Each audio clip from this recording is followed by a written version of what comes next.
Hello bachcho, let's see this question. A shell of mass 10 kilogram is moving with a velocity 10 meter per second when it is blast and forms two parts of mass 9 kilogram and 1 kilogram respectively.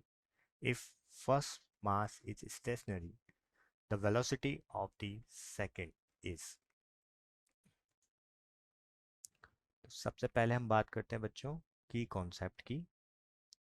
तो यहाँ पर जो की concept होगा इन collision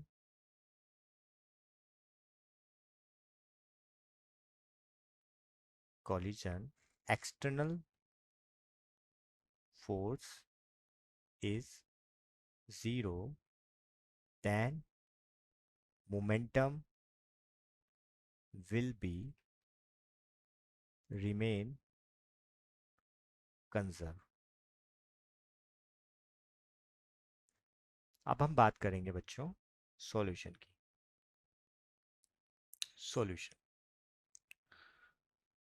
तो यहाँ पर हमें क्या दे रखा है कि एक शेल ऑफ मास दे रखा है 10 किलोग्राम का। ठीक है, अब ये मूव कर रहा है 10 मीटर पर सेकंड से। अब ये क्या होता है, ये ब्लास्ट हो जाता है तो इसके दो पार्ट हो जाते हैं, एक 9 किलोग्राम का और एक 1 किलोग्राम का। जो 9 किलोग्राम वाला ऑब्जेक्ट है उसकी जो स्पीड है वो 0 मीटर पर सेकेंड रहती है, मतलब वो स्टेशनरी हो जाता है। और सेकंड वाले की मान लेते हैं हम v डैश मान लेते हैं। ठीक है, तो अब यहाँ पर अगर हम बात करें तो यहाँ पर कोई एक्सटर्नल फोर्स वर्क नहीं कर रहा है, तो यहाँ पर जो कंजर्वेशन रहेगा वो मोमेंटम कंजर्व रहेगा। तो by the law of conservation of momentum, तो मोमेंटम अगर यहाँ पर कंजर्व रहेगा तो हम क्या लिख सकते हैं कि बिफोर द कॉलिजन जो मोमेंटम होगा वो किसके इक्वल होगा, आफ्टर द कॉलिजन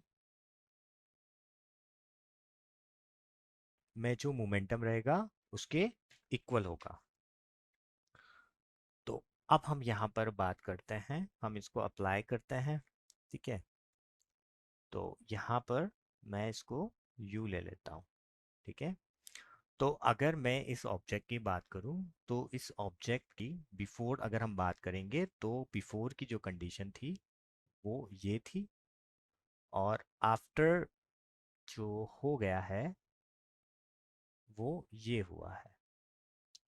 तो मैं इन दोनों के मोमेंट्स को मोमेंटम को इक्वल करूंगा। तो अगर हम मास की बात करेंगे तो इसका जो मास है उसको मैं कैपिटल M ले लेता हूँ, और इसका जो मास है उनको M1 और M2 ले लेता हूँ। तो कैपिटल M मल्टीप्लाई U किसके इक्वल होगा, small m1 v plus m2 v dash के। क्योंकि हमें पता है जो मोमेंटम होता है वो क्या होता है, p बराबर mv होता है। तो अब यहाँ पर मैं सारी वैल्यूज को पुट कर दूंगा, जैसे 10 मीटर पर सेकेंड यहाँ पर इसकी स्पीड थी, 10 किलोग्राम इसका वेट था, यहाँ 9 थी, ये स्टेशनरी था तो 0, ये 1 किलोग्राम था, और यहाँ पर हो जाएगा v डैश। अब मैं इसको सॉल्व करूंगा तो क्या हो जाएगा, 100 equals to 1 multiply V dash. It means जो 1 किलोग्राम का ऑब्जेक्ट होगा वो 100 मीटर पर सेकंड की स्पीड से जाएगा, और यही हमारा फाइनल सॉल्यूशन होगा। तो option C is a correct option. I hope you will understood it well. Best of luck.